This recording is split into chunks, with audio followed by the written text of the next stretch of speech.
On today's Prophecy in the News, we're going to talk about the architectural design of Washington, D.C. We're going to look at the obelisk of the Washington Monument and the various statues around the buildings of Washington, D.C. It's kind of interesting that you don't see very many crosses in Washington, but you see all of these symbols of ancient Egyptian mythology and Greek mythology and Roman mythology. And of course, all this comes from a DVD called Riddles in Stone, The Secret Architecture of Washington, D.C. It's something that every American needs to understand. No need for it to be a secret any longer. We're moving quickly toward a new world order. And we need to understand why such a world order could be done. You can see the architectural design of even the streets of Washington, D.C. Well, the author, the writer and director of this DVD, along with The Secret Mysteries of America's Beginnings, The New Atlantis, is with us today, Chris Pinto, and Gary Stearman is here. We're going to have a great time. Gary, let's start off with the first question. Well, and welcome to Prophecy in the News, Chris Pinto. Good. Thank you for having me. Good to have you here. Now, Riddles in Stone is a documentary, and essentially it documents the statuary, the architecture, the angles of the streets and avenues in Washington, D.C. Amazingly, they all have a message that takes us back into the ancient pagan world. Now, this is a fascinating story.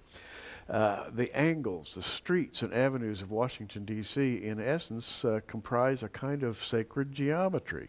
And that goes back to ancient Greece, Chris.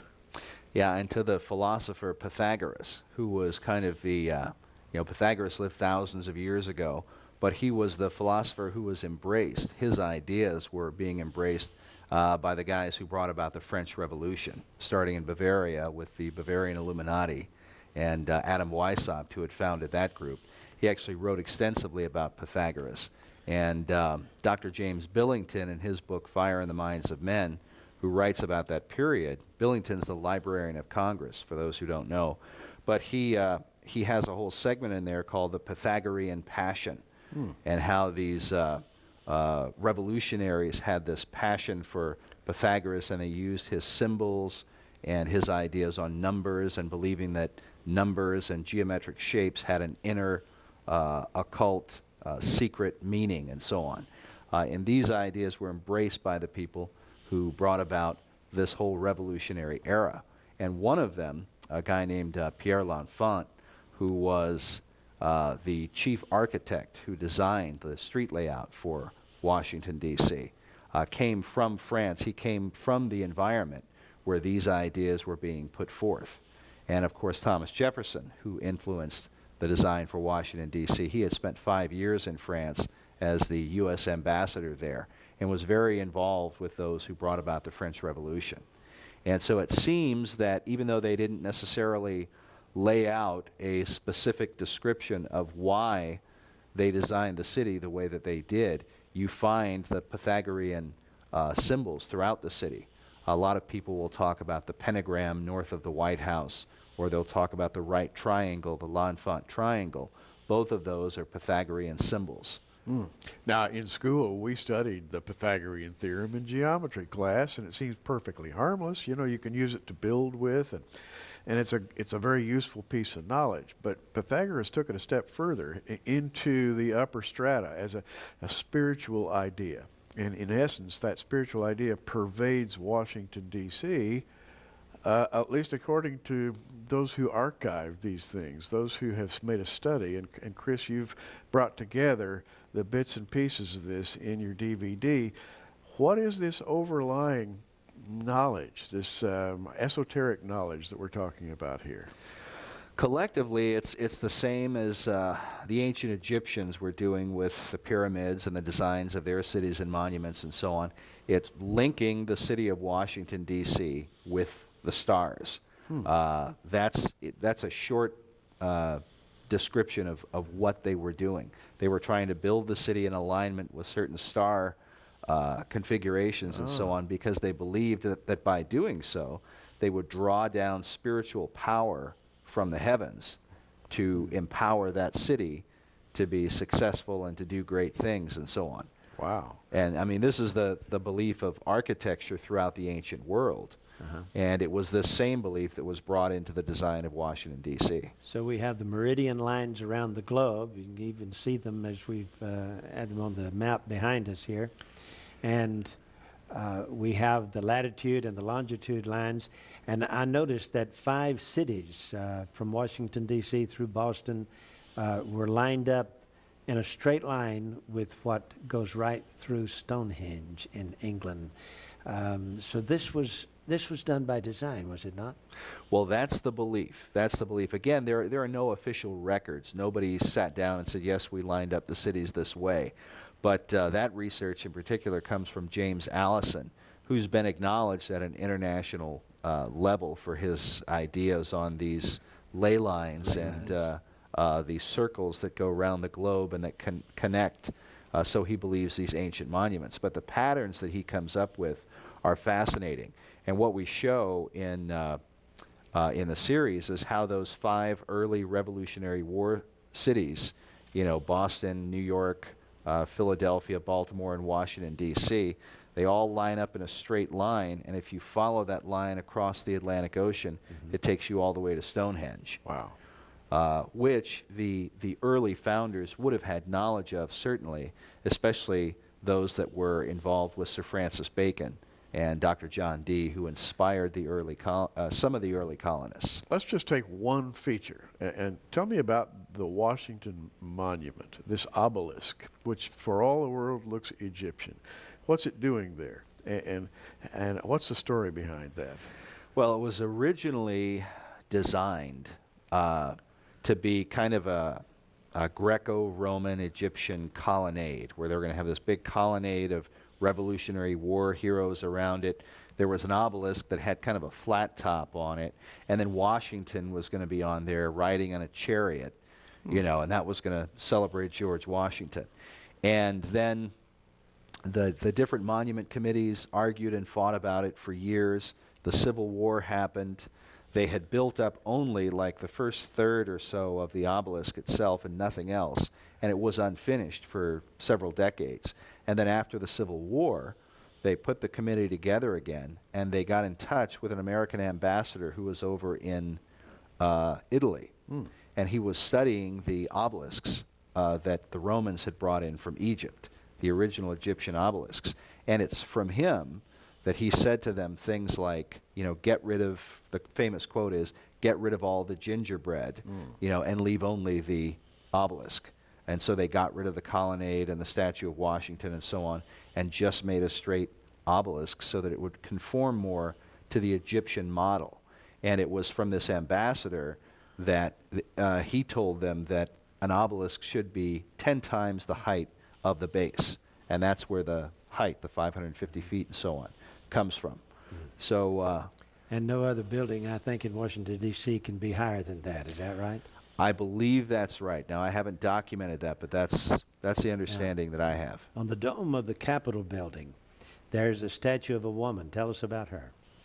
That is the Statue of Freedom, and she symbolizes all of the goddess image that we have throughout the city. And that's a very popular image to do. The Statue of Liberty is a different type of Lady Freedom. Initially, however, right now she's got these stars that are crowned on her head. But initially they were going to adorn her with what is called a Phrygian cap. And that was the cap that was worn by the French revolutionaries. It's the red cap that flops over to the side. And for them, it represented a very radical kind of approach to the revolution and the fight for freedom. But that was it again, if you study the Phrygian cap and its use, you find this division, one that we've talked about in the series, in America, about those who believed in a more traditional approach and those who had more of a radical and progressive approach. And that's one of those areas where that came about on that Phrygian cap. Amazing. J.R., speaking of statuary, we all hear about Supreme Court. where justice is meted out. And a great deal of importance is assigned to the Supreme Court these days, but Chris tells me that there are the statues of 3 personages adorning the Supreme Court building. That was most fascinating to me because of what they symbolize. Yeah, over one of the entrances, they've got a tympanum there, and you have the image of Moses holding the 2 tablets of the 10 Commandments. And then on one side, you have Solon, the ancient Greek lawgiver, who is the central figure in Plato's account of Atlantis. The Atlantis dialogue is all based upon a journey that Solon had taken thousands of years ago to ancient Egypt, and there he learned about the lost empire of Atlantis and so on. And he brought that story back, and it was eventually set down by Plato. So you've got Moses, then you have Solon, and then next to Moses you have Confucius, the ancient Chinese philosopher. And all 3 of these figures are central to the secret societies. In particular, Freemasonry quotes Confucius in some of their, because Confucius made reference to the square and the compass, to the plumb line, and how the actions of a man should be measured against these Masonic implements and so on, that go back, well back into the ancient world. And so Freemasons claim Confucius as one of their early esoteric philosophers. The secret societies also claim Moses. They believe that Moses, the Moses of the Bible, is a somewhat different figure. They believe that God gave certain ideas and laws to Moses that were for the regular people, and those are set down in the Bible, in the Old Testament. But then he took Moses aside, supposedly, and gave Moses these secret doctrines that he didn't tell to anybody else. And this is what Kabbalists and those who believe in these occult doctrines, this is what they believe about Moses today. And then, of course, with Solon, you get the stories of ancient Atlantis. So those 3 figures in particular hold special significance to the secret societies. Wow. Now, you also mentioned something that's fascinating, and that is the cornerstones in the city of Washington, D.C. Every building has a cornerstone, very important buildings in Washington, D.C. All the cornerstones in that city seem to have one thing in common. And what would that be? Well, they were all laid by Freemasons.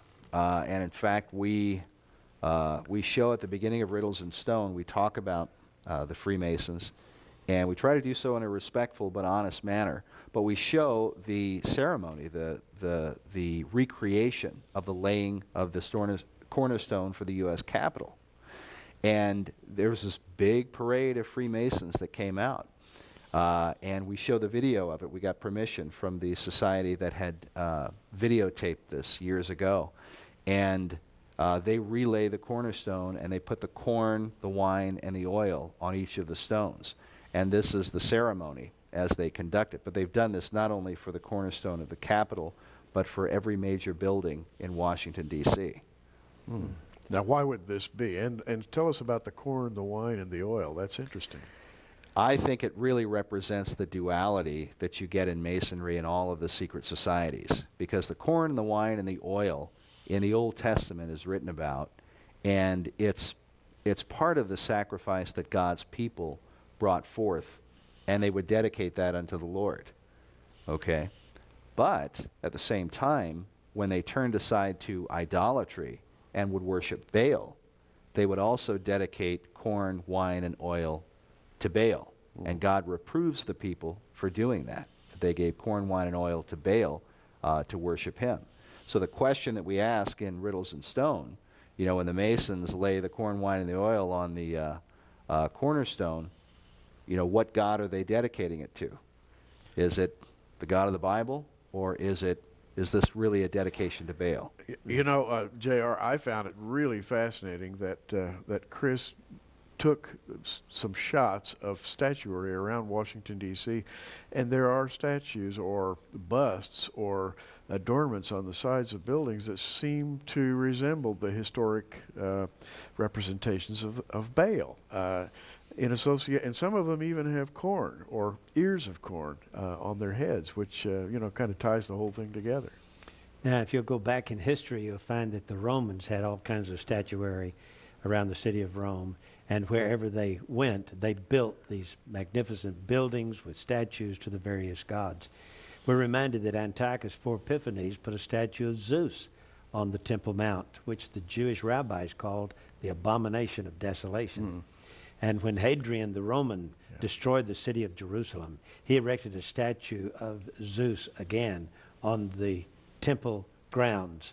And and in the book of Revelation, we have this statue that's going to be erected on the Temple Mount in the future during the tribulation period, which could again be another statue of Zeus. But Zeus is more than just a symbol. He is an ancient Greek god. He was the king of the gods. His more Latin name would be Jupiter. And so we recognize the planets, but the planets are only symbols of the Greek gods who came down in Genesis chapter 6 to inhabit the earth and establish themselves on and around Mount Hermon, began to marry human women and produce all kinds of strange monstrosities. Even among the animals, we have giant animals, giant beavers, giant buffalo, and these are among the bones found in the dinosaur fields. So not only do we have dinosaurs and ancient, strange chickens that are 6 feet tall, but we have beavers that are 10 feet long and buffalo that are 10 times the size of modern buffaloes. And these had to come from some kind of ancient genetic manipulation. And in these days, we've had this same genetic manipulation going on again with the Human Genome Project. And so it looks like we're all coming down to the final days of this world when Jesus will come and solve the problems that beset mankind, because all of these esoteric ideas keep bringing on wars. And it's going to bring the world down to another world war and finally to the Battle of Armageddon. And the main idea is get rid of the Jews. Get rid of the Jews and establish world government utopia without the chosen people or the God of the chosen people. So what you're talking about is the creating of a bogus kingdom, I guess. In other words, there is a kingdom mentioned in the Bible. There is another kingdom that's being sought after by men of this world. What the Bible refers to it as the world system. I guess you could say, in a way, today the capital of the world system would have to be Washington, D.C., probably the most powerful focal point on the planet would have to be Washington, D.C., and right there in the middle of it is all of that sacred geometry. This is really amazing to me. Yeah, I mean, the going back to the idea of America as the new Atlantis, as we talked about with part 1, the original idea of Atlantis was that it was an empire that ultimately extended to all the world. And so the new Atlantis, you know, when President Bush was he was quoted some time ago for saying that he believed that America was an idea but without borders. And so if you ask, okay, well, if America has no borders, then where would it end? It wouldn't end. It would go all the way around the world. And that's certainly the concept of Atlantis. That's the way Manly P. Hall had written about it. I think that's certainly the vision that Sir Francis Bacon had. And Washington, D.C. is really built to reflect all of those Atlantean concepts and ideas, because the entire ancient mystery religion, all of it, is said to have its origin in ancient Atlantis. And so that's what I think is being reflected in Washington, D.C., certainly.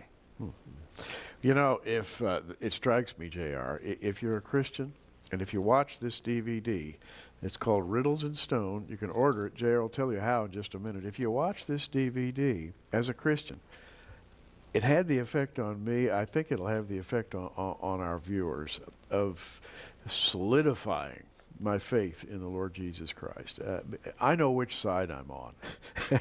And if I know there's another side out there working in their own way, busily working to establish another kingdom, it really solidifies my own personal belief in the Lord. You know, I have a book here called Morals and Dogma, and it was written by Albert Pike, whose photograph is right here at the beginning of the book. And he was, this book, Morals and Dogma, is the Bible of the secret societies. And this is what he says. Lucifer is the light bearer. Lucifer, the son of the morning. It is he who bears the light. Doubt it not. And so what they want to do, what our politicians in Washington, D.C. want to do, is to get rid of the church, to get rid of Christianity. You know, the ACLU is always against crosses, but they're not against these obelisks of Egypt, the Statue of Liberty or Freedom on top of the Capitol building, or the Statue of Liberty in New York City. They're just against the church. They just want to get rid of Jesus. In fact, they can pray to God, but just don't mention Jesus, you know. And many times when someone is asked to recite a prayer at some political gathering, they will have a moment of silence just so they don't pray in the name of Jesus, you know. Or they can pray to Allah, or some kind of generic prayer that doesn't say we pray in the name of Jesus Christ. That is against the rules in today's modern society. The politically correct thing is to get rid of Jesus, get rid of Jesus Christ, get rid of the Christian church, get rid of evangelism or evangelistic thinking, and just go to another God. God is God. But wait a minute. Their God is Lucifer. I read it to you right here on page 321 of Morals and Dogma. And so he says, doubt it not, for traditions are full of divine revelations and inspirations. This is the Pythagorean geometric design. They think developed evolutionary thinking, but in reality it shows, geometry shows intelligent design. And that there was a God who created this world. Indeed. Well, who is the great geometrician? Well, we think it's the Lord. Yeah, Jesus. Absolutely. He spoke the worlds into existence. He spoke the worlds into existence, and his geometry is the foundation of everything. And of course, as God told Job, you know, where were you when I laid the foundations of the earth? Yeah. Job Amen. couldn't answer that question. Chris, in Riddles in Stone, you do something interesting. You get both sides of the issue. I notice you interview people on both sides of the question. Is this really a valid way to look at the city of Washington, D.C.? You gather some experts who say no, some who say yes. I think it makes an interesting presentation. Yeah, we specifically, we tried to create we took sort of a History Channel type approach with the work, so that we could get people who wrote about these issues extensively. And we interview some of the leading experts in America and the world on these debates. We interviewed Dr. Brent Morris, who is a 33rd degree Mason, and he appears on the History Channel, appears on the Discovery Channel, PBS. We interviewed Dr. Robert Hieronymus, who's considered the leading expert on the Great Seal of the United States, and he often appears on these same channels and so on. His work is used by the United States government and around the world. But these are people who object to some of the, you know, to the idea that there is this secret occult design to Washington, D.C. But we went and we talked to them in person, asked them, you know, sent them the questions in advance, and allowed them to respond to a lot of the assertions that are made. We even get the Grand Historian of the Grand Lodge in British Columbia. But anyway, so you can hear, so an audience can hear from their own mouths what these men really believe. And you can see that we're not making this up. You know, the things that they acknowledge on camera are, you know, they're jaw-dropping and eye-opening quite often. Wow.